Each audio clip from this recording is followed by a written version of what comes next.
Ladies and gentlemen, welcome back to another video from Accidentally Amazing. I came across this article titled Ending the State-Sponsored Calorie Guilt Campaign Against Women on a website called usgossip.net. I'm not entirely sure if the article is satire. I've never heard of this website before.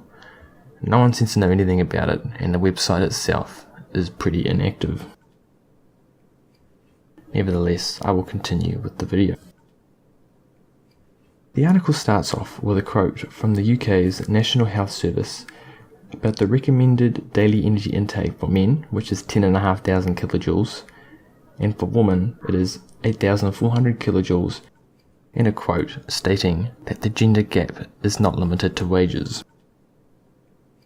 Now there is a very good reason men need more energy every day than what women do, and it is down to something known as maintenance. To stay alive, a human being, or any other animal for that matter, needs to burn a certain amount of energy to carry out essential bodily functions just to stay alive. This is regardless of how physically active you may or may not be. The heavier the animal is, the more energy needed for maintenance. The average man is heavier than the average woman. Therefore, a man needs more energy on a daily basis just to stay alive. There isn't some conspiracy here against women. This is rooted in scientific fact. Men need more energy per day than women, on average. The article then states, the gender gap is not exclusive to wages and salaries. We're being told we're not even allowed to enjoy one of life's simple pleasures, food, as much as men are. Now hang on just a minute. Number one, this wage gap that the left loves to trot out all the time has been debunked time and time again. I won't go into it in great detail here, but once factors such as hours worked and the time spent in a job are factored in, the wage gap essentially disappears. But I digress. No one said women aren't allowed to enjoy food as much as men. In fact, they seem to be conflating here quantity of food eaten with enjoying your food, and that is not necessarily true at all. Enjoyment is not related to quantity eaten. Even so, nothing is stopping women from eating more. This is simply a guideline for the recommended amount of energy people should consume each day. You are free to eat as much as you choose.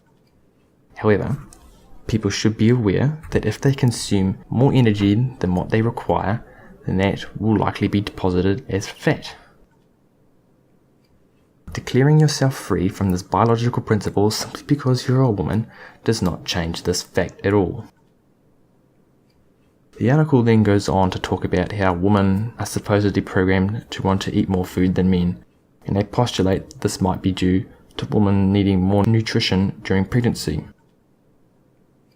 This very well might be true, and certainly women do need more nutrition during pregnancy to sustain it. This figure they quoted earlier about a recommended daily energy intake wouldn't take that into consideration at all. So no, the NHS is not peddling a myth of male superiority, and no, women aren't being calorie shamed because of their gender. That's just ridiculous to say that. And on another note, did they just conflate sex with gender? I mean, come on guys, it's 2017. Don't be so bigoted. They then go on to talk about the NHS's recommended safe alcohol consumption. They make it sound like a huge victory that women and men's recommended weekly alcohol consumption is now both 14 units each. In fact, when I initially read this, I thought, based on their language, they had managed to get the woman's amount raised to the level of that of a man. But in fact, it was actually the other way around. The recommended level for men was brought down.